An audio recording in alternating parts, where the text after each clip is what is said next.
प्रभु राम देव भगवान अल्लाह खुदा ईश आदि नाम एक ही शक्ति के हैं। वो कैसा है, कहां है, कैसे मिलता है, किसने देखा है? ये प्रश्नवाचक चिन्ह पूर्ण रूप से हटाने के लिए अवश्य सुनिए जगत गुरु तत्वदर्शी संत रामपाल जी महाराज के अमृत वचन, सर्व पवित्र धर्मों के पवित्र शास्त्रों के आधार पर। वो जितने भी ऋषि थे, महर्षि थे, वो उस पूर्ण परमात्मा की भक्ति नहीं करते थे, वो देवता वगैरह। 33 करोड़ यज्ञ के माही, सुर नर मुनि जन गिनती नाही। 56 करोड़ जहां थे यादो, जिनसे नहीं वो बाजा नादू। नाद यानी शंख नहीं बाजा। कोटिक बक्ता वेद उचारी, नहीं बही जग संपूर्ण सारी। 60 दर्शन की गिनती नाही, अनाथ जीव जी में बहुमाही। सुर जन मुनि जन तपस्नासी, दंडी वृक्त बहुत उदासी। 5 पांडव और कृष्ण शरीरा, जिनसे यज्ञ बही नहीं थीरा। 5 पांडव वही थे, श्री कृष्ण जी ने भोजन खा लिया था, उनसे भी यज्ञ सफल नहीं हुई। एक बाल्मीक नीचे कुल साधु, जिन शंख बचायन पूरा नादु। अब वहां परमात्मा अपनी महिमा की भूख नहीं रखते। अब उन्हें क्या पता ये के लीला थी। गरीबदास जी को तो सारा मालूम था, उनकी दृष्टि खोल रखी थी। तो उन्होंने बताया कि वो तुम जिसको एक बाल्मीक समझ रहे थे और उसने शंख बजा दिया, उसका कारण क्या था कि वो पूर्ण परमात्मा के उस सत्य भक्ति कर रहा था। यानी हमें शिक्षा देना चाहते हैं कि ये कहा करते हो श्री कृष्ण का भगत था। अच्छा, भगवान तो बाजी नहीं, भगत कला तोड़ देगा। ऐसी अकल दे रखी जिसने क्या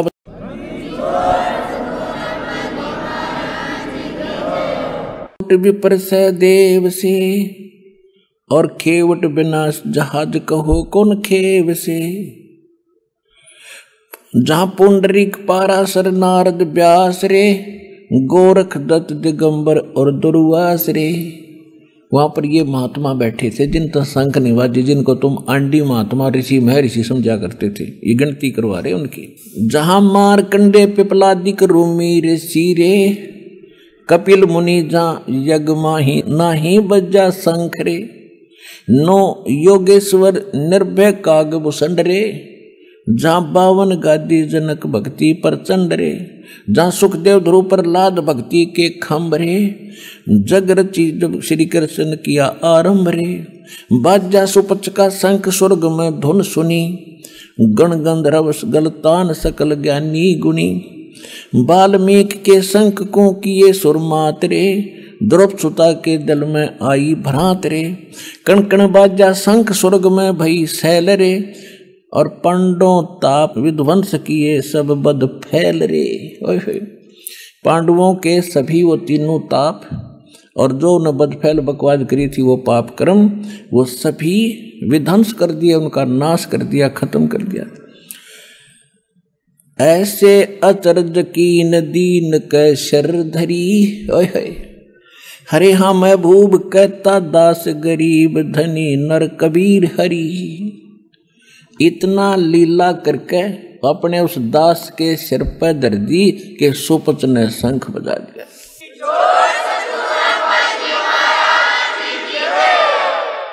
अपने आत्माओं, ये वैसे तो बहुत लंबा प्रकरण और था। कई भक्त कहते हैं कि क्या ब्रह्मा विष्णु महेश यानी श्री कृष्ण विष्णु राम ये भगत के पाप नाश नहीं कर सकते? ये अपने नहीं कर सके और आगे कैसे पाप नाश कर देंगे? जैसे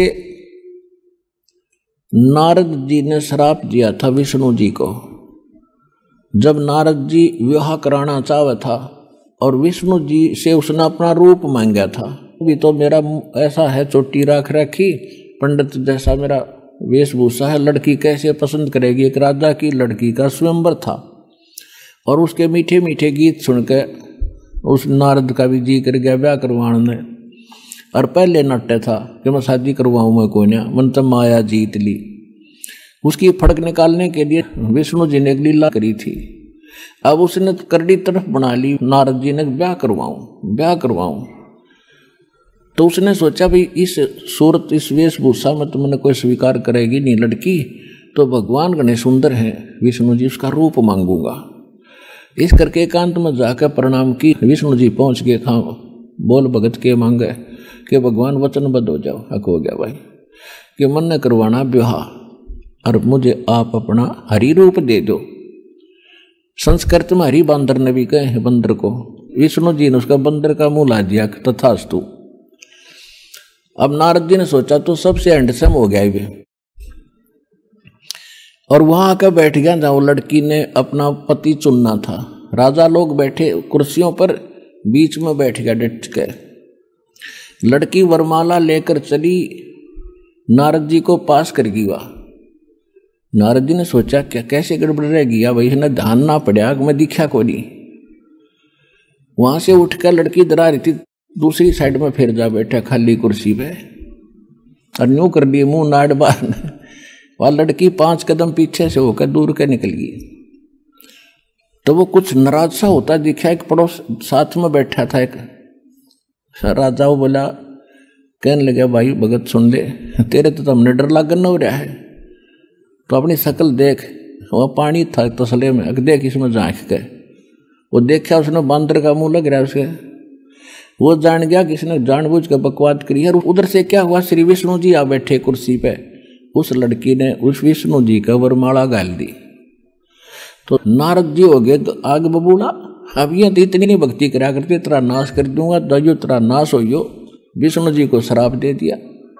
ये नए उड़ज पुड़ज का मर गए, इनको भक्ति तो प्राप्त हुई नहीं, बकवाद इकट्ठी कर लेते, फिर एक दूसरे पर छोड़ कर पाप का भागी बन जाते। अपना नाश करा भक्ति का और विष्णु जी को श्राप दे दिया। एक जीवन सारा तू, जैसे मैं अपनी औरत के लिए तड़फ रहा हूं, तू सारा जीवन अपनी पत्नी के योग में बितावेगा, वैसे वैसे वो दे दिया श्राप। अब वो श्राप 3 ताप के अंतर्गत आता है। अब उस ताप का नाश श्री विष्णु नहीं कर सके, श्री राम रूप में वो राजा दशरथ का पैदा हुए और सारा जीवन अपनी पत्नी के वियोग में बिता कर आखिर में आपको पता ही है सरयू नदी में वो समाधि ले गए, जिंदे उसमें डूब गए। और उधर से उन्होंने उस समय जब सुग्रीव के भाई थे बाली को मारा था, एक वृक्ष की ओट लेकर धोखा देकर। तब बाली ने कहा था कि आप वेदों के ज्ञाता होकर के ऐसी गलती कर गए, आप सामने आते से पहलवान थे, मेरे सामने लड़ते, ये धर्म नहीं अक्षत्री का, आपने अक्षत्री का धर्म डुबो दिया, आपको ये पाप लगेगा, ये फल देना पड़ेगा। कब देगा ये मेरा फल?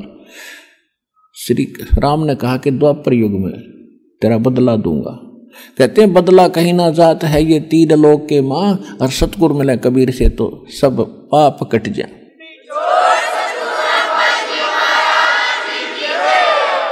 तो श्री कृष्ण वही विष्णु राम वाली आत्मा बनी, एक शिकारी बनाइए बाली वाली आत्मा, जिसमें दुर्वासा जी ने, देखो कमाल की बात है, एक बार दुर्वासा जी द्वारका की बनी में बैठ के बाहर जंगल में, उनके बारे में सारी द्वारका में चर्चा का विषय बन गया। बड़े पहुंचे हुए महात्मा हैं, भूत भविष्य की सारी बता देते हैं।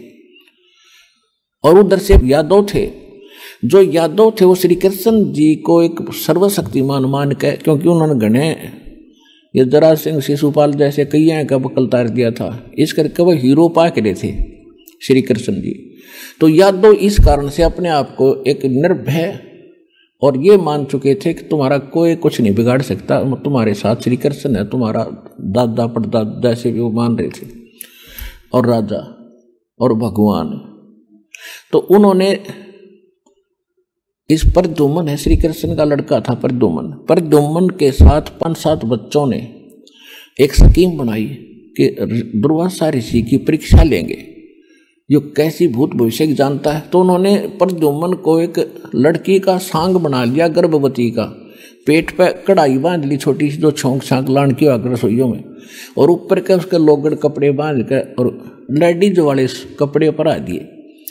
एक उसका नकली पति बना लिया, ऋषि के पास गए, दुर्वासा के पास। दुर्वासा जी से कहा कि महाराज हमने सुना आप भूत भविष्य की सारी जानते हो और वर्तमान की। ये इसकी पत्नी है, ये इसका पति है। इनको बहुत दिनों के विवाह के उपरांत आज आस हुई है। ये उतावले हो रहे हैं ये जानने के लिए कि इनका लड़का होगा क्या लड़की, आप बताइएगा। दुर्वासा ने देखी दूरबीन ला के, हम देखे तो बकवाद करना रहे हैं। कहने लगे बताओ क्या होगा। कहा जी कि यादव कुल का नाश होगा इस गर्भ से जो तुम बना के आए हो। और ठाया चमटा तुम बकवास करने आ गए, तुमने ये है वो बालक बच्चे भाग लिए वहां से, बात बिगड़ गई। इस बात का पता चला नगर के मौजूद व्यक्तियों को कि दुर्वासा जी ने श्राप दे दिया और वो तो भाई तोब का गोला उसका वसंत है। या तो बात बिगड़ गई, चिंतित हो गए। श्री कृष्ण जी के पास गए। श्री कृष्ण जी से सारी कहानी बताई। बच्चों ने गलती कर दी, दुर्वासा ने श्राप दे दिया। भगवान आप तो जानी जान हो, आप तो सब कुछ कर सकते हो, आप समाधान बताओ। श्री कृष्ण जी ने कहा कि एक बार तुम दुर्वासा जी के पास जाओ, उसी से क्षमा याचना करो, उन बच्चों को साथ ले जाओ। उन बच्चों को साथ ले गए, दुर्वासा जी से प्रार्थना की महाराज बालक से गलती होगी, नहीं अब मैंने जो कह दिया मेरे बस का, इसको वापस करना है, आप जाइए। अपने बच्चों को समझा कर रखा करो, साधु संतों से बकवाद नहीं अच्छी होती। फिर चिंतित हो गए। गांव में भोजन नहीं बना उस दिन, सारी नगरी में नाश हो गया था। श्री कृष्ण जी ने देखा है तो घने चिंतित हो गए।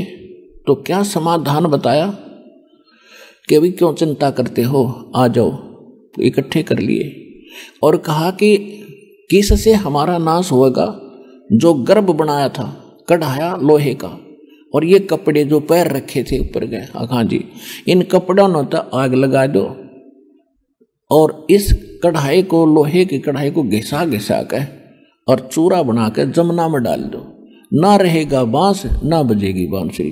बड़े खुश हुए सारे, वाह जी वाह कमाल कर दिया। अब वो कढ़ाया घिसा घिसा कर पत्थर पर चूरा बनाकर जमुना में डाल दिया। और फिर क्या हुआ, एक कड़ा जो बराबर में कड़ा होता है पकड़ने का, एक तो पूरा घिसा घिसू दिया उन्हें तोड़ फोड़ कर। एक किसी आलसी का हाथ लग गया, उसने घिसा के थोड़ा बहुत ही दूर से फेंक दिया नौका। वो एक मछली ने खा लिया, खाद्य पदार्थ समझ गए। उधर से क्या हुआ, वो मछली पकड़ ली उस मछियारे, उस पारधी ने, शिकारी ने, जो बाली वाली आत्मा थी। वहां भी बालिया धीमर बन रहा था, मछली पकड़ लिया और शिकार भी करते थे। पहले ये मांस मच्छी खाते थे ये लोग। उसने जब मछली काटी, उसमें वो तेज सुंदर धातु दिखी। उसने पहले तो सुनार को दिखाई, सुनार बोला भाई चांदी नहीं है। फिर लोहार के पास ले गया, लोहार बोला इस्पात है गजब का, क्या बनवाना चाहता है। अब वो थोड़ा था, उसने बोला तू मेरे इस तीर का एरो बना दे आगे का, ये बाण का जो है इसका जो आगे का तीर बना दे लोहे का। उसने विषाक्त करके, क्योंकि शिकारी था, कि विषाक्त करके बना दिया, जहर में बुझा के और बना के उसको दे दिया। उधर से क्या हुआ कि फिर कुछ दिनों के बाद दुर्वासा जी का वो वचन फला। आपस में सारे यादव छोटी सी बात पे लड़े, लठ मारे, कत्लेआम करने लगे। रोज की 2-2 4-4 मौत लड़ाई में होने लगी, या वैसे मर जावे। तो सब फिर चिंतित हुए। चिंतित होते हैं तो समाधान गुरु जी से पूछते हैं। श्री कृष्ण उनके गुरु थे धार्मिक। श्री कृष्ण जी के पास फिर सारे मौजूद लोग से इकट्ठे हुए। कहा भगवान नगरी में पता नहीं कौन सा पाप सेध गया और हाहाकार माच रही है, बड़े छोटे की लाज रही ना, कोई समझावे उसके सिर पावे, पता नहीं कौन सा पाप आग गड़ गया। श्री कृष्ण जी ने कहा कि दुर्वासा का श्राप अब फल रहा है। अब देख लो पुण्यात्मा, ये विचार करिए ये किसे, जब श्री कृष्ण की ये स्थिति है तो इसके पुजारी किसा समाधान बताते होंगे और उसे क्या लाभ होता होगा। एक बार तो कह दिया किसी ने घिसा घिसू कर डाल दो, ना रहेगा बांस ना बजेगी बांसुरी, तो हो गए निश्चिंत। और अब कह रहे हैं कि वो शराब फल रहा तुम्हारे ऊपर दुर्वासा का, अब उसका असर शुरू हो गया तुम्हारे पर।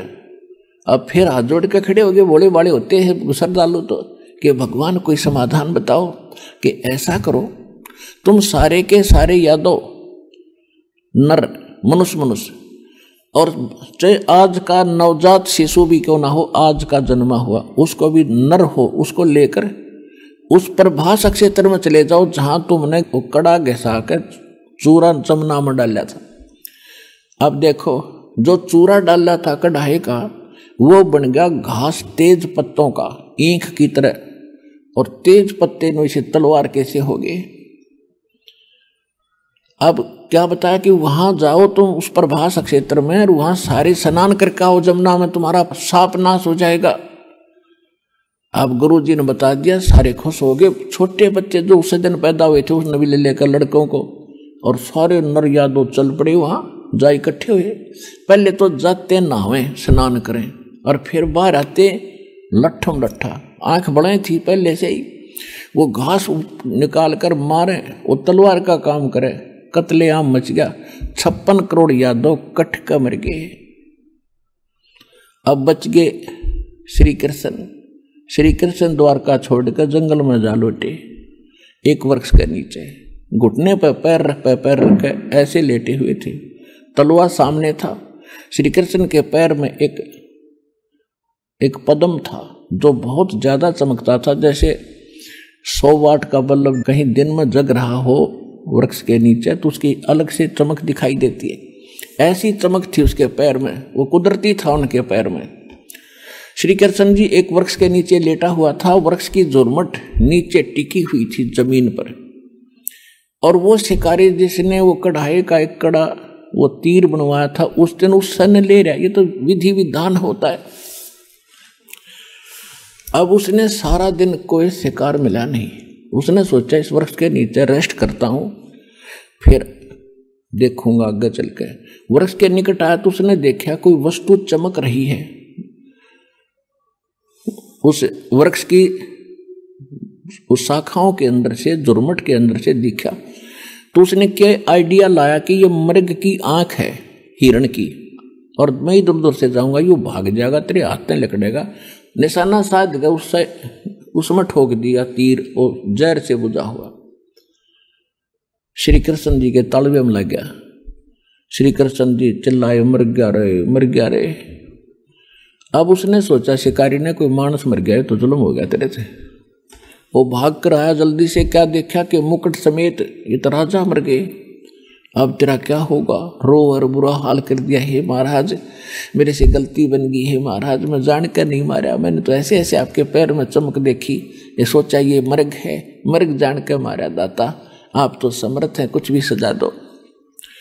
तब श्री कृष्ण जी बोले, अब काल के हाथ में बुद्धि वह कर दिया उन इसकी कि भाई तने अनजाने में नहीं मारा, ये तेरा और मेरा कोई बदला था पिछले जन्म का, आज मैं चुका दिया तेरा। तो उसने कहा, शिकारी ने, वो बालिया नाम था उस समय भी उसका, उस बालिया झीमर ने कहा कि भगवान आपका और मेरा के बदला हो सके कि त्रेता युग में आप सुग्रीव के भाई बाली थे और मैं रामचंद्र था भाई, उसमें मैंने भी ऐसे धोखे से तुझे मारा था, आज तूने वो बदला ले लिया। और एक काम करे, वहाँ कोई नहीं रह रहा, उसमें नगरी में कोई नहीं बचा है, किसी के माध्यम से मेरा संदेशा भिजवा दे पांडवों तक, वो आ जाए एक बार संभालने, इन लड़कियों औरतों को ले जाए यहाँ से। अब उसने जैसे तैसे संदेशा भिजवाया या स्वयं गया तो सारे 5 पांडव आ गए। जब श्री कृष्ण जी अंतिम सांस गिने थे, उन सभी पांडवों से शिक्षा देने लगे कि हमारा तो अंत आ लिया, अब मैं जा रहा हूँ और कोई नर यादव बचा नहीं है, जितने भी औरतें लेडीज हैं इन सब को तुम वहाँ ले जाओ, यहाँ के भील भ्याल लोग इन्हें तंग करेंगे, इनकी बेइज्जती करेंगे, तुम इनको वहाँ ले जाओ, इनको सुरक्षित रखना। तो उन्होंने कहा महाराज ठीक है। फिर क्या कहा कि एक और मान लेना मेरी बात, तुम राज त्याग के और तपस्या करो हिमालय में जाके, तुम्हारे ऊपर युद्ध में किए हुए जो पाप हैं वो बहुत ज्यादा हैं, वहाँ तप करके अपने शरीर को गाड़ दो ताकि तुम्हारे कुछ पाप कम हो जाए। अब उस समय अर्जुन पर रहा नहीं गया। अर्जुन बोला, भगवान वैसे तो आज आप ऐसी स्थिति में हैं कि मुझे कोई प्रश्न करना नहीं चाहिए, बहुत बड़ा कहर टूट रहा है आपके ऊपर, लेकिन यदि मैं इस शंका का समाधान नहीं चाहूँगा तो मैं मर भी नहीं सकूंगा, ढंग से जी भी नहीं सकूंगा। तो श्री कृष्ण ने पूछा, बोल भाई पूछ ले, क्या पूछेगा? मैं सारी सच्ची बताऊंगा, तो मैं सांस अंतिम गिन रहा हूं। अर्जुन ने कहा, भगवान जब युद्ध महाभारत का युद्ध होने जा रहा था, मैं नाटू था, आप हंगा कर रहे थे, आप जोर जबरदस्ती करके युद्ध करवा रहे थे। आपने यहां तक कहा था कि अर्जुन तू युद्ध कर ले, तुम पर पाप नहीं लगेंगे। जब भाई युधिष्ठिर को बुरे बुरे स्वप्न आने लगे और आपके पास आए, आपने कहा तुमने जो पाप करे थे ना युद्ध में, बंदूकघात करी थी, वो पाप दुखी कर रहा है। उसमें मैं इसलिए नहीं बोला कि यदि मैं उसमें वाद विवाद करता तो मेरा भाई समाधान नहीं करवाता, तो मैं सदा के लिए दुखी हो जाता। लेकिन आज मैं अपने आप को रोक नहीं सकता। आप हमारे जन्म कौन से जन्म के दुश्मन थे जो तो आप इतने पाप करवा दिए, समाधान भी साथ करते रहे, और आज फिर कह रहे वहां जाकर गड़का मर जाओ तपस्या कर करके। तो युधिष्ठिर बोला, अर्जुन आपने ये बात आज नहीं करनी चाहिए। कहने लगा, भाई साहब आज मैं रुक नहीं सकता, चाहे मन बुरा कहो चाहे भला कहो। कृष्ण जी बोले, युधिष्ठिर बोल रहे ना, इसने निकाल लेने दे अपने मन का दुख। तब उन्होंने बताया, भाई मुझे ना तो स्वयं पता उस गीता में मैंने क्या कहा था, लेकिन जितना मैं अध्यात्म मार्ग जानू था मैंने तेरे को बता दिया कि वो जो पहले वाला पाप था वो यज्ञ से कटा है, और वो भी सोपत सुदर्शन से, हमसे वो भी नहीं कटा। और भाई ये पाप तुम्हारे पर ज्यों के त्यों धरे हैं, और भी अब जाके आप वहाँ हिमालय में अपना ये अंतिम समय तक वहाँ तपस्या करके गल मरो, ये मेरा वचन है, मानो चाहे मत मानो, जो होना था वो हो गया। अब उधर से क्या हुआ, श्री कृष्ण जी शरीर छोड़ के अंतिम संस्कार करके सारे उनका फूक फाक के सारे ने और लेकर उन औरतों को चल पड़ा। वो तो सारे पहले चले गए, 4 तो 5वां एकला छोड़ दिया। सूरवीर अर्जुन के सभी गोपियों को साथ लेकर आ रहा था, वही रथों के साथ था, गांडीव धनुष था जिसके साथ उसने युद्ध किया था महाभारत का। रास्ते में भीड़ लोगों ने रोक लिया, अर्जुन को पीटा, सारी गोपियों के हार हूर तोड़ दिए, वहाँ की जो जितनी भी औरतें थी, और कुछ एक को अपने साथ घसीट कर ले गए। और अर्जुन खड़ा खड़ा कांपे, धनुष ठावे और उठे नहीं, वो धनुष उठे नहीं उस दिन। जब वो सारा हो हालिया, जब रोए अपने कर्मा ने, नो कहा युग कृष्ण छलिया था, इसने सदा धोखा दिया। जब मेरे से नाश करवाना था महाभारत के युद्ध में, तब तो मैं ये इतना योद्धा बना दिया, एक तीर मारूं था 20 में का निकले था, और आज वही अर्जुन और वही धनुष आज मेरे से उठता भी नहीं। तो यहाँ परमात्मा कहते हैं तुम असली जड़ को नहीं पकड़ पाए। श्री कृष्ण नहीं था, छलिया तो यू काल है जो श्री कृष्ण में प्रवेश करके गीता ज्ञान देकर महाभारत का युद्ध यू नाश करवा गया।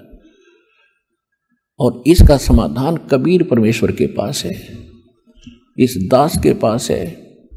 ना 3 ताप रहेंगे,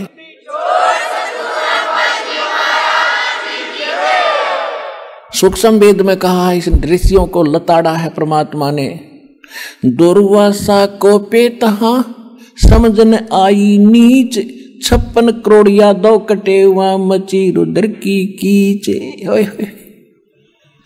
कहते हैं उन बच्चा ने थोड़ा सा मजाक कर दिया, और उस दुष्ट दुर्वासा ने इतना बुरा शराप दिया करते हैं, तो राक्षस है, कसाई है, ये कोई संत है। कहते दुर्वासा कोपे तहा, कोपे माने क्रोधित हुए, और समझन आई नीच, उस नीच आत्मा ने यह भी नहीं सोचा तू क्या श्राप देने चाह रहा है, क्या जुल्म होगा। और 33 करोड़ यादव कटे या मची रुद्र की कीच। कहते हैं वहां इस रक्त की खून की गारा माच की 56 करोड़ आदमी मर जाए, जरा वहां तक गोड्डा खून की गारा बन गई। और इनको हम ऋषि और महर्षि को बड़ा पहुंचे हुए थे, खाक पहुंचे हुए थे। और उसी प्रकार चुनक ऋषि ने 72 करोड़ सेना का नाश कर दिया, मानधाता चक्रवर्ती राजा की। उसके विषय में परमात्मा कहते हैं 72 अक्षौणी खा गया वो चुनक ऋषि सुअर एक, ये दे धारे जोरा फिरे भाई सभी काल के वेख। कहते 56 करोड़ का नाश कर दिया चुनक ऋषि स्वर ऋषियों में श्रेष्ठ ऋषिवर और उससे ऋषिश्वर, उसके ये लक्षण हैं। 56 करोड़ का नाश कर दिया। ये देहधारी जोरा फिरे या चलती फिरती मौत है, ये ऋषि नहीं थे। ये सभी काल के भेख जो यहाँ तक के साधक है उनकी ये स्थिति है। न इनसे कोई 3 ताप कट सकते, 3 ताप पैदा कर सकते ये ना।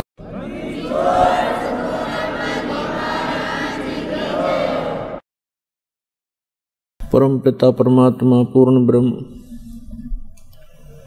सर्व सृष्टि रचनहार कबीर परमेश्वर जी की असीम रजा से आप सभी पुण्यात्माएं सत्संग सुनने के लिए उपस्थित हुए। सत्संग में आने से प्राणी को अपने मूल कार्य की जानकारी होती है।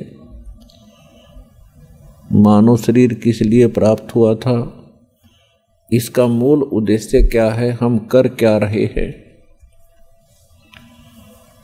जब तक प्राणी को सत्संग नहीं मिलता, ये कोई भी कार्य कर रहा है उसी को उत्तम मानता है।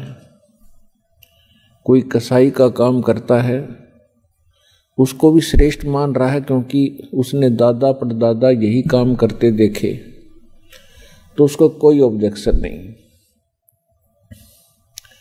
इसी प्रकार कोई शराब पीता है तो शराब पीने वाले को भी बुरा नहीं लगता, क्योंकि उसके साथी सभी उसी कार्य को सहर्ष कर रहे होते हैं।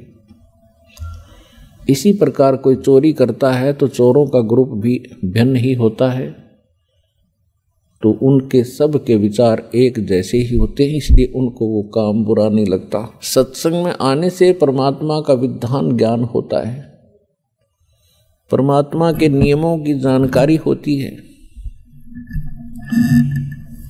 और फिर इसको पता चलता है कि जो कार्य मैं कर रहा था वो कहाँ तक उचित थे।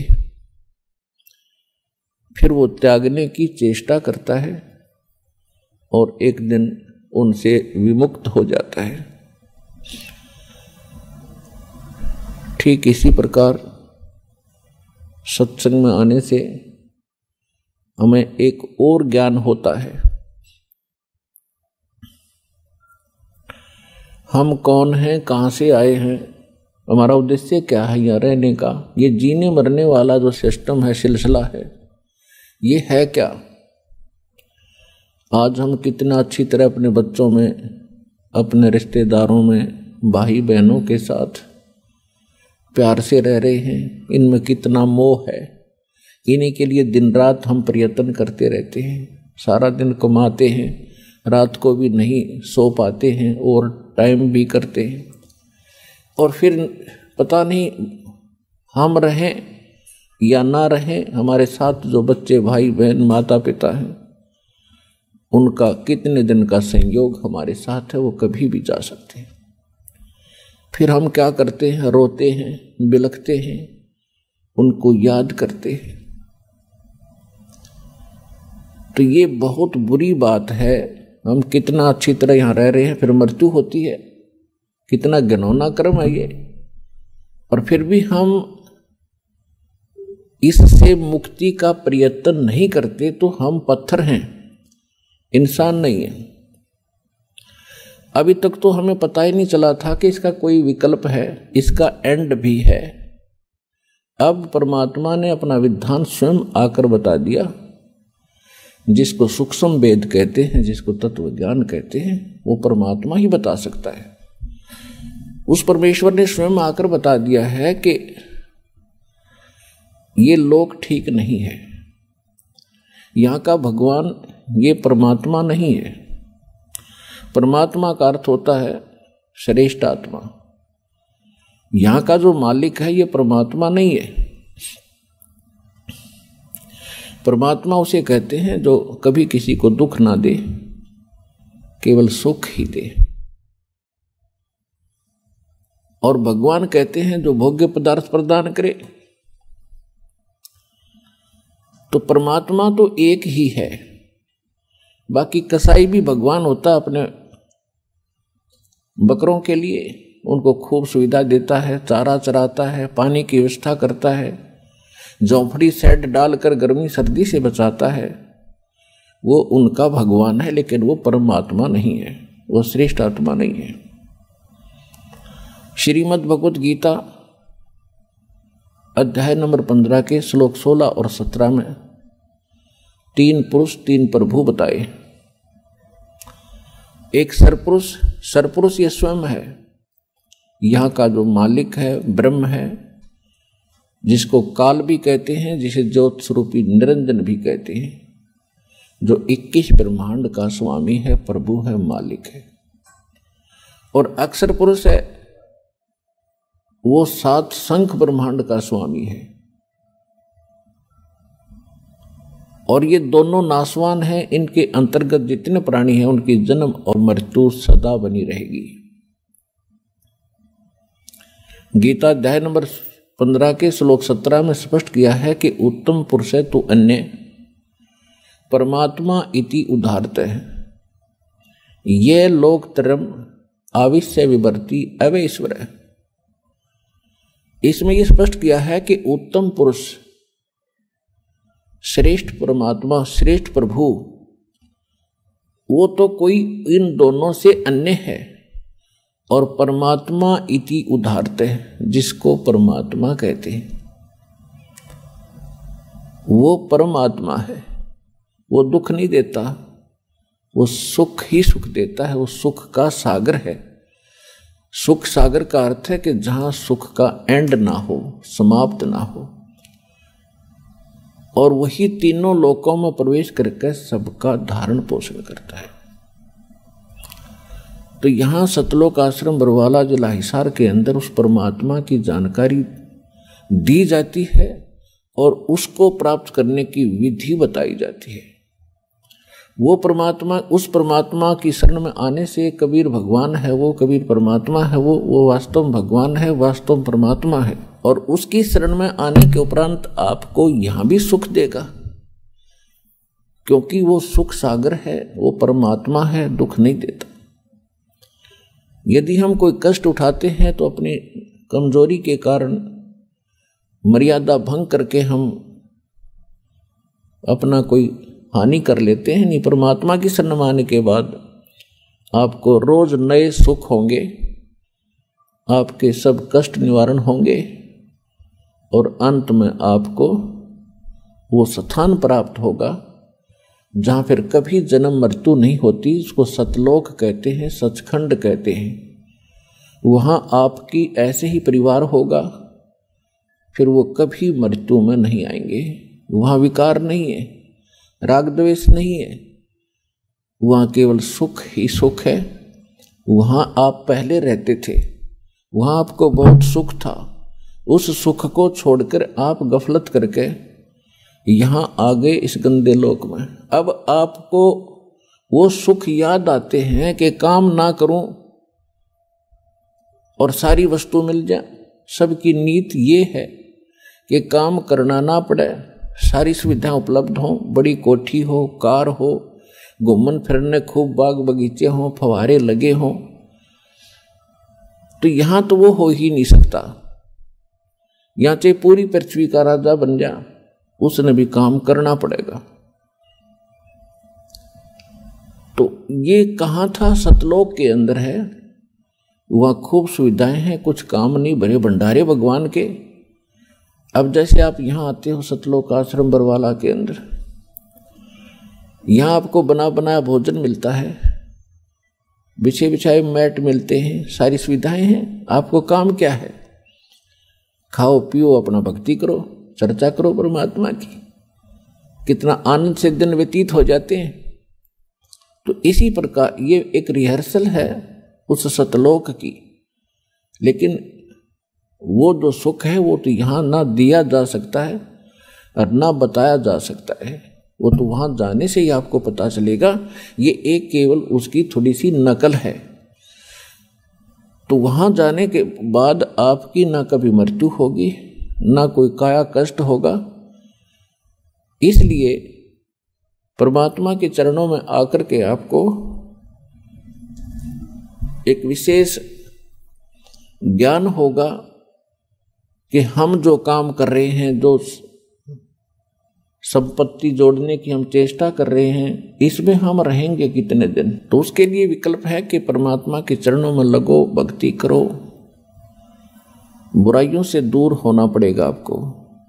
तम्बाकू, कोई भी नशीली वस्तु है, सब त्यागनी पड़ेंगी। और चोरी, जारी, ठगी, रिश्वतखोरी, ये भूल कर भी नहीं करना, क्योंकि इसका अकाउंट परमात्मा के दरबार में अलग से रहता है। सत्संग में बताया जाता है, मानुष जन्म पाय कर जो नहीं रटे हरि नाम, जैसे कुआं जल बिना बनवाया क्या काम। मानुष जन्म दुर्लभ है, ये मिले न बारंबार, तरवर से पत्ता टूट गिरे वो बोर न लगता डर। साथी हमारे चले गए, हम भी चालन हार, कोई कागज में बाकी रह रही, तात लगी है वार। पृथ्वीपति चकवे गए, जिनके चक्र चलंत, रावण सरीखे कौन गिने, ऐसे गए अनंत। सर्व सोने की लंका थी वो रावण से रणधीरम, एक पलक में राज बिराजी, जम के पड़े जंजीरम। मन तो सुख के सागर बसरे, भाई और न ऐसा यसरे।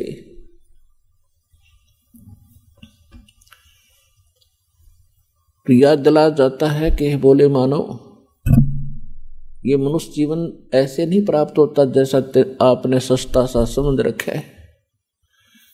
ना जाने कितने अन्य प्राणियों के जन्मों को भोग के, महाकष्ट उठा के एक सुअवसर प्राप्त होता मानव का। और मानव शरीर के अंदर हम क्या करते हैं, बस संतान हो जा भगवान, अच्छी कोठी बंगले हो जा, फिर इनका विवाह हो जावे और फिर इनके संतान हो जाए, फिर हम बेशक मर जावे, बस इतना ही काम था। इसका एक विशेष कार्य है।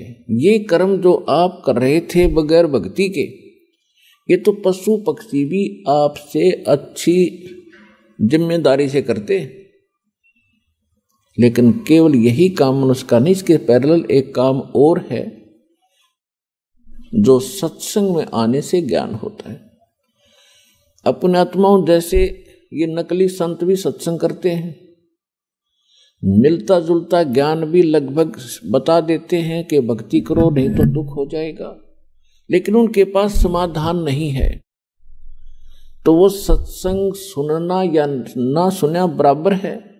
अब जैसे किसी ने बता दिया कि आपको ये बीमारी है, आपको भी पता लग गया, बताने वाले ने बता दिया, तो समाधान उसके पास है नहीं, तो क्या यूज हुआ ये बताने का कि आपको ये रोग है। तो जो डॉक्टर होगा वो बीमारी भी बताओगा, उपचार भी करेगा। तो आज तक या तो स्वयं परमात्मा आए थे जो कंप्लीट कोर्स लिए थे, और उन्होंने कुछ महापुरुषों को ये ज्ञान भी दिया था, नाम भी दिया था, समाधान भी दिया था, लेकिन उन महापुरुषों को मना कर दिया था कि अभी इस वास्तविक भक्ति विधि को और इस तत्व ज्ञान को, मूल ज्ञान को अभी सार्वजनिक नहीं करना। क्यों नहीं करना? तो धर्मदास नाम के एक बड़े महापुरुष हुए थे, परमात्मा उनको आकर मिले थे जैसा भगवान की लीला में लिखा है।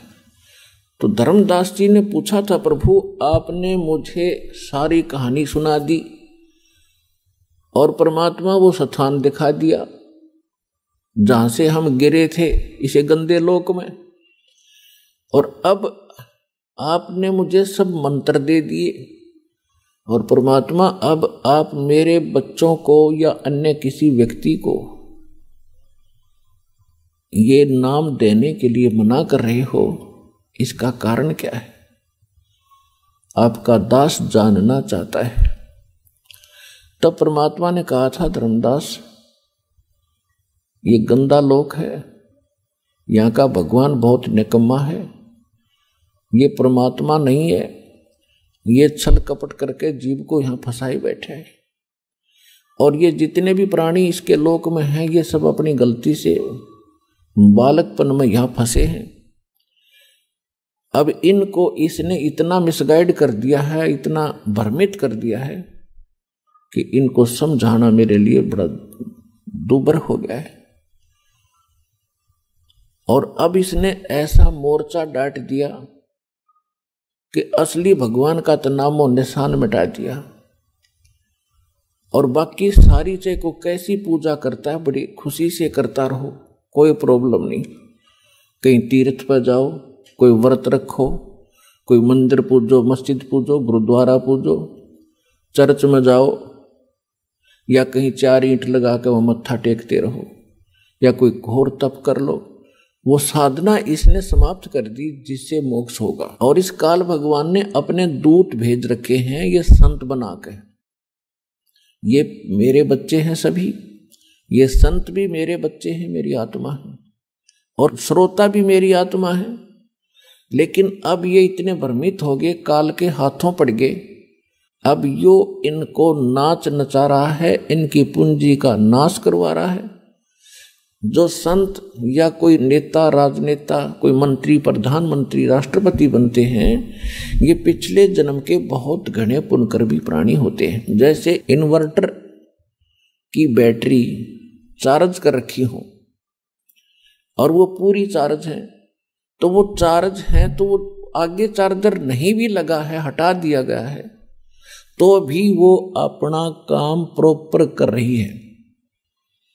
पंखे भी चल रहे हैं, ट्यूब भी जग रही है, और भी जो उसके सत्र का काम वो पूरा कर रहा है। लेकिन यदि आगे उसको चार्ज नहीं किया जाता है, चार्जर गलत लगा रखा है, सही स्थान में चार्जर नहीं लगा है, जिसमें लाइट है, वैसे को चार्जर लगा भी दिखता हो तो बैटरी चार्ज नहीं हो रही। और जिस समय वो बैटरी समाप्त होगी, डिस्चार्ज हो जाएगी, फिर सब सुविधाएं एकदम समाप्त हो जाएगी। तो ये जितने संत बने हुए हैं, या कोई राजनेता बना है, कोई उच्च अधिकारी बने हैं, या पैसे वाले सेठ बने हैं, ये पिछले जन्म जन्मांतर के बहुत घने पुण्यकर्मी प्राणी हैं। और अब इनके पुण्यों का नाश करवा रहा है ये काल। इनकी महिमा बना दी, लोग सलूट मारे हैं, गुरुजी बन गए, क्योंकि श्रद्धालु तो उसको गुरु मान बैठा है। और गुरु के प्रति जो आस्था है वो तो एक विशेष होया करती है।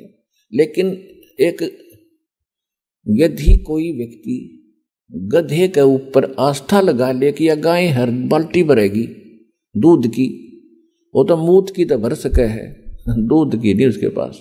तो जितने भी नकली संत इस तत्व ज्ञान से परिचित नहीं है, इनको सभी संत मान करके इस आशा में बैठे हैं ये पार करेंगे। ये आप तो हो जाइए पार, थारी तो बात बहुत दूर की है। पार होंगे मूल मंत्र से, मूल मंत्र से पार होंगे। और देने वाला मूल मंत्रों का अधिकारी हो तब पार होंगे। तो इस प्रकार परमात्मा बता रहे हैं धर्मदास जी को कि जिस समय ये भोली आत्मा यहां फंस गई इस काल के जाल में, आगे इसके साथ में, क्योंकि जब ये यहां आए तुम सभी भक्ति युक्त थे, तुम्हारे पास घना धन था भक्ति का, और आप उस भक्ति धन को लेकर इस ठग के साथ आगे, इस ब्रह्म के साथ, सरपुरुष के साथ, इस पर तुम आसक्त हो गए। ये सृष्टि रचना में आपको बहुत बार सुनाया है। अपने पिता से तुम विमुख हुए, भगवान के हृदय से उतर गए और जिस कारण से आप यहां आ गए। इसने क्या छल किया आपके साथ, पहले आपको रखा ऊपर स्वर्ग में, पहले ब्रह्मलोक में रखा।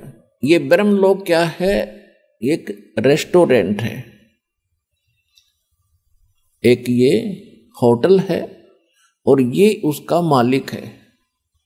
इसने वहां अपने एजेंट छोड़ रखे हैं और उसका कमीशन रखा हुआ है और जितने पुण्य हैं वो सब सुविधा ये देता है, लेकिन उसके व्यक्ति विशेष के उस आत्मा के पुण्यों से ही वो सब कुछ वहां खाता है, भक्ति धन से। और जब भक्ति धन इसका समाप्त हो जाता है तो उसको पृथ्वी पर पटक देता है यहाँ। और फिर इसने परमात्मा का दिया हुआ ज्ञान वेद इनकम्प्लीट दे दिया। परमेश्वर ने इस ब्रह्म को कंप्लीट स्पिरिचुअल नॉलेज दिया था ताकि मेरे बच्चों को ये सारा ज्ञान बता दे, ये भक्ति करके फिर आ जाऊं वापस। इसने जब ये परमात्मा का ज्ञान प्राप्त हुआ, इसको परमात्मा ने, कबीर परमेश्वर जी ने इस काल भगवान के अंतःकरण में, इसकी आत्मा में ये कंप्लीट स्पिरिचुअल नॉलेज डाल दिया था, जिसको तत्व ज्ञान कहते हैं। और समय आने पर ये जब बाहर आया, वो स्पिरिचुअल नॉलेज यानी वेद, कंप्लीट वेद, पूर्ण वेद, ये एक ही ज्ञान था। फिर इसने क्या किया कि उसमें से वो पोर्शन निकाल दिया जो परमात्मा की सीधी जानकारी थी और वो मंत्र इसने नष्ट कर दिए। इसने केवल ये 4 वेद रख लिए जिसमें महिमा तो परमात्मा की कंप्लीट है, लेकिन वे ऑफ वर्शिप, परमात्मा की पूजा का जो मार्ग है वो केवल ब्रह्म तक का है। ओम नाम का जाप लिखा है यजुर्वेद अध्याय नंबर 40 के मंत्र 15 में। वायु अनिलम अमृतम भस्मांतम शरीरम अथितम भस्मांतम शरीरम ओम कर्तु समर किलबे समर और कर्तुम समर। ओम नाम का जाप काम करते करते सेवन करो, विशेष श्रद्धा के साथ सेवन करो, मनुष्य जीवन का मूल कर्तव्य जानकर इस नाम का जाप करो। फिर 40वें अध्याय के 17वें श्लोक में बताया गया है कि वो परमात्मा, जो पूर्ण परमात्मा, वो तो गुप्त है, उसकी जानकारी ये नहीं रखता क्योंकि ये बताना नहीं चाहता। और ये वेद ज्ञान फिर ये बता रहा है कि मेरा ओम नाम है और इसकी भक्ति करो। यही ज्ञान चारों वेदों वाला निष्कर्ष श्रीमद् भगवत गीता के अंदर ज्ञान है। 8वें अध्याय के 13वें श्लोक में इसमें भी स्पष्ट किया है कि ओम इति एकाक्षरम ब्रह्म व्यवहारण माम अनुसमरण ये प्रयाति तजन देहम सयाति परमाम गतिम। आइए अब हम उन श्रद्धालुओं के अनुभव जानते हैं जो जगत गुरु तत्वदर्शी संत रामपाल जी महाराज जी से दीक्षा प्राप्त कर चुके हैं तथा उनके द्वारा बताए गए भक्ति मार्ग पर चल रहे हैं। सर नमस्कार। नमस्कार सर। क्या नाम है आपका? रामनंदन पटेल। सर कहाँ से आए आप? मैं मूलतः रहने वाला बनारस का हूँ, लेकिन जबलपुर में मध्य प्रदेश में सर्विस करता हूँ शिक्षा विभाग में और जबलपुर में रह रहा हूँ। आप जबलपुर शिक्षा विभाग में एक शिक्षक हैं। सर आप कितने साल से जबलपुर में रह रहे हैं? मैं 40 साल से जबलपुर में हूँ। सर संत रामपाल जी महाराज से कब जुड़े आप? मैं संत रामपाल जी महाराज से 2013 अप्रैल में जुड़ा। सर हम आपसे एक बात पूछना चाहेंगे कि संत रामपाल जी महाराज से नाम दीक्षा लेने से पहले आप क्या साधनाएं करते थे? संत रामपाल जी महाराज से नाम उद्देश्य लेने के पहले मैं जो समाज में हमारे देवी देवताओं की जो कुल पूजा होती थी उन्हीं पूजाओं को मैं बराबर बरकरार रखा था। हमारे घर में जो है हनुमान जी की मूर्ति की स्थापना मेरे हाथों से कराई गई, दुर्गा जी की मूर्ति की स्थापना हमारे पुरोहितों ने मेरे हाथ से कराई। मैं उसी का पूजा करता रहा। फिर भी पूजा करते करते जो है मैं असाध्य बीमारियों से भी ग्रसित हो गया और वो असाध्य बीमारियां मुझे आज तक पछाड़ती रहीं जब तक मैं जो है संत रामपाल जी महाराज के शरण में नहीं आया। सर संत रामपाल जी महाराज के बारे में आपको कैसे पता चला? क्योंकि आप जबलपुर में रहते हैं, यहाँ से हरियाणा काफ़ी दूर है, कैसे आप संत रामपाल जी महाराज से जुड़े? सर मैं संत रामपाल जी महाराज से जुड़ने का श्रेय जो है मेरे बालक पर जाता है। मेरा बेटा जो है मेरे से 1 साल पहले संत रामपाल जी महाराज से गुरु दीक्षा लेकर के वो भक्ति कर रहा था, लेकिन घर में वो चोरी चोरी भक्ति करता था, हम लोगों को नहीं बताता था, और मैं अपनी भक्ति में सांसारिक पूजा में लगा रहता था। तो जब मेरी तबीयत खराब होने लगी ज़्यादा, तो उसने कहा कि पापा ऐसा है कि देखिए संतराम जहाँ से मैं दीक्षा लिया हूँ, और ये लोग देखिए रामपाल जी महाराज के दीक्षा लेने के बाद उस साधना को करने के बाद लोग असाध बीमारियों से ठीक हो रहे हैं। आपको क्या प्रॉब्लम थी? हमको सर पहले तो हमारी पोस्टर ग्रंथि बढ़ी हुई थी शरीर की, और उसमें से जो है हमें रात भर हमको बाथरूम जाना पड़ता था, नींद नहीं आती थी, जिसके कारण मुझे ब्लड प्रेशर की बीमारी हो गई। और ब्लड प्रेशर बीमारी होने के साथ साथ एक दिन ब्लड प्रेशर इतना हाई हुआ कि मुझे पैरालाइज की शिकायत हो गई, और ये मेरा लेफ्ट साइड जो था वो जो है बिल्कुल शून्य होने लगा, और तब मुझे पता चला कि मुझे कुछ हो रहा है। और मैं ये मेरी जो पैरालाइज की शिकायत हुई थी, अपोस्टर ग्रंथि की जो शिकायत थी, ये दोनों रिपोर्ट मेरे साथ हैं। कितने डॉक्टरों की रिपोर्ट मेरे साथ में मैं लेके आया हूँ। कौन से हॉस्पिटल में आपने दिखाया था? जबलपुर का जो सबसे बढ़िया हॉस्पिटल जिसको माना जाता है, डॉक्टर अनुराग साहनी का। और सर क्या कहा डॉक्टर ने? रिपोर्ट में क्या बताया?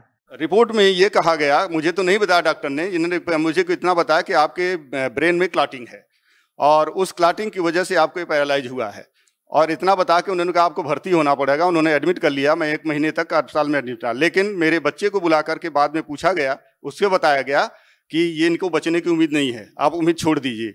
और मेरे पास एक ही बालक है। सर कौन सा डॉक्टर ने कहा कि आपकी बचने की उम्मीद नहीं है? वो डॉक्टर अनुपम साहनी। जबलपुर में है ये? जबलपुर में ये है, इनका अस्पताल जबलपुर में है, मध्य प्रदेश में। सर फिर कैसे ठीक हुए, कैसे राहत मिली आपको? तो हमें जो है वो बालक ने हमें बीच में बताया था कि पापा जो है आप गुरु से चलिए, नाम दीक्षा ले लीजिए तो बीमारियां दूर हो जाएंगी।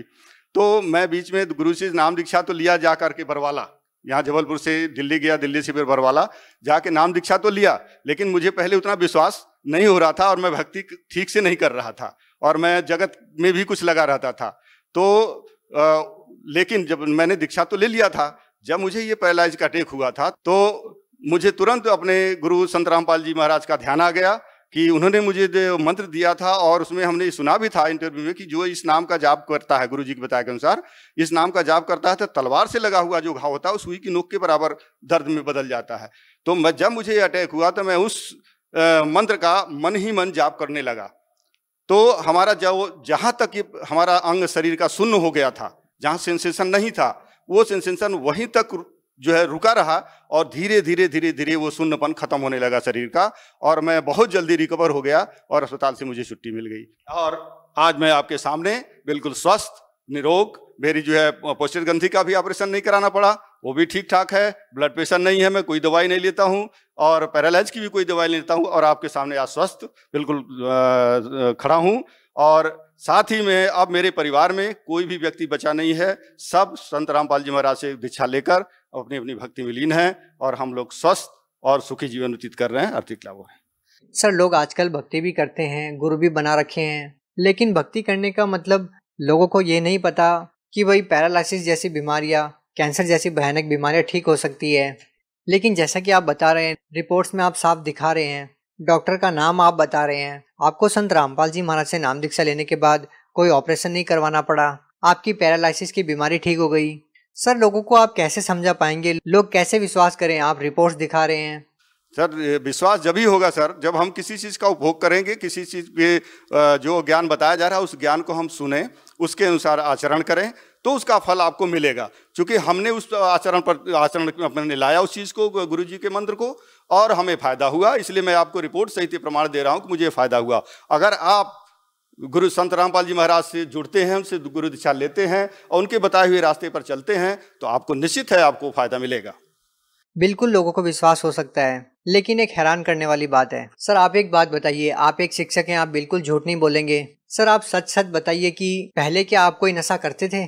सर मैं पहले जो है नशा भी करता था, मांस का भक्षण भी करता था, और जगत के सारे व्यवहार जो होते हैं वो सब अपने मित्रों दोस्तों के साथ जा करके करता था। अब आप ये कहेंगे कि आपने संत रामपाल जी महाराज से नाम दीक्षा लेने के बाद नशा छोड़ दिया? यस, जिस दिन से मैंने संत रामपाल जी महाराज जी से गुरु दीक्षा ली है, कुछ दिनों तक तो मैं अनजाने में, मुझे विश्वास नहीं था तो मैं गलत काम करता रहा, लेकिन जो है उसका फल हमको, जो उसका दुष्परिणाम मुझे भोगना पड़ा। इसके बाद मुझे जो है ये ज्ञान हुआ कि नहीं, संत रामपाल जी महाराज के साथ रखकर वो सब देखते हैं, उनको मालूम है कि हम क्या कर रहे हैं, कौन सा गलत काम कर रहे हैं। तो मुझे खुद संज्ञान में आया चीज, और मैंने सारी चीज जो है सबको तिलांजलि देकर मैं आज गुरुजी के बताए हुए रास्ते। सर, आप एक पढ़े लिखे इंसान हैं, आप एक बात बताइए कि साइंस का ज़माना है, बड़े बड़े मेडिकल इंस्टीट्यूट बने हैं, साइंस बहुत आगे तक जा चुकी है। एक ऐसे ज़माने में लोग एक संत के आशीर्वाद देने से नशा कैसे छोड़ सकते हैं? कैसे आप लोगों को प्रेरणा मिलती है, जबकि सरकार बड़े बड़े नशा मुक्ति केंद्र खोलती है, करोड़ों की योजनाएं लेकर आती है, फिर भी लोग नशा नहीं छोड़ पाते, लेकिन एक संत के आशीर्वाद से कैसे छोड़ सकते हैं? सर, संत रामपाल जी महाराज के अनुसार जो ज्ञान मिलता है, उस ज्ञान में जब आदमी रम जाता है, लीन हो जाता है, तो उसको और बाहर दूसरी दुनिया की जो बुराइयां जो है वो अपने आप छोड़ के भाग जाती हैं। सर, वो छोड़ता नहीं है, बुराइयां अपने आप भागने लगती हैं उससे। सर, एक और खास बात हमारे को देखने को मिलती है कि संत रामपाल जी महाराज जी अपने सत्संग प्रवचनों में ये कहते हैं कि जो भी उनसे नाम दीक्षा लेगा और मर्यादा में रहकर भक्ति करेगा, उसको गारंटेड लाभ मिलेगा। क्या आप मानते हैं कि ये बात बिल्कुल सच है? आपके साथ क्या क्या लाभ हुए सर? तो मैं ये बात 101% सही मानता हूँ। गुरुजी की जो आदेश हैं, उपदेश हैं, जो सुनते हैं हम लोग, और उसे हमको लाभ मिला हुआ, 100% लाभ मिला हुआ। इसलिए मैं विश्वास करता हूँ और लोगों को यही बोलूँगा, वो भी विश्वास करके देखें। पहले जब विश्वास करेंगे तभी फल मिलेगा, बिना विश्वास के फल नहीं मिलता। सर, आपको और क्या लाभ मिले? हाँ, उसके साथ साथ सर मेरे ऊपर 2 झूठे केस लगा करके लोग मुझे फंसा रहे थे। गुरुजी की कृपा से, रामपाल जी की कृपा से वो सारे जो है केस मेरे ख़त्म हो गए और मैं आज बाइज्जत बरी हूँ। और मैं सर्विस करते हुए आर्थिक रूप से परेशान था कर्ज के बोझ से, लेकिन वो सब मालिक जो है उसको स्वीकार कर रहे हैं। और हमारी धर्मपत्नी जो जिनको कि वो भी बहुत अस्वस्थ रहती थी और हर साल उनको 3 यूनिट ब्लड हमको चढ़वाना पड़ता था प्रतिवर्ष। उनके शरीर में ब्लड बनता ही नहीं था और उनके हाथ पांव सूज जाते थे। डॉक्टर बोलते थे इनका जो है समय आ गया अंत। लेकिन जिस दिन से गुरुजी के शरण में गए हैं हम लोग, हमारी पत्नी को आज तक, ये 2013 से लेकर आज तक ब्लड नहीं चढ़वाना पड़ा। सर, आप जबलपुर में एक शिक्षक के पद पर तैनात हैं। सर, आप खुद एक शिक्षक हैं, लेकिन दूसरी ओर लोगों का यह कहना कि संत रामपाल जी महाराज के जो अनुयायी है वो शिक्षित नहीं है, वो एक अंधभक्ति के तहत उनसे जुड़े हुए हैं। आप उनके लिए अपने आप में एक जवाब हैं कि आप एक शिक्षक होते हुए भी आप संत रामपाल जी महाराज से जुड़े हुए हैं। सर, इसका सीधा सा मतलब ये है कि आपने संत रामपाल जी महाराज को बहुत ही जांच परख करके अपना गुरु बनाया है। आप उन लोगों को क्या कहना चाहेंगे? सर, आपका कहना बिल्कुल सही है कि मैं एक शिक्षक हूँ, अपने बालकों को सही शिक्षा देता हूँ जो सिलेबस के अनुसार सही है। तो इसी प्रकार से संत रामपाल जी जो हमारे सिलेबस हैं, हमारे जो है हमारे जो 4 वेद हैं, 18 पुराण हैं, बाइबल, गीता, उनके साथ ये हमारा ज़िंदगी का सिलेबस है। इसमें जो बातें लिखी हुई हैं, सच्चाई, वही हमारे गुरु रामपाल जी महाराज हमको देते हैं। तो वो जो है सत्य शिक्षा है, सत्य ज्ञान है। इस कारण से मैं उसको ग्रहण किया और जो है मैं ये अंधविश्वास के रूप में नहीं ग्रहण किया, मैं आत्मिक रूप से उसको सब परिवार उसका ग्रहण कर उस आचरण पर चल रहा हूँ, आचरण में व्यवहार में ला रहा हूँ। बहुत बहुत धन्यवाद।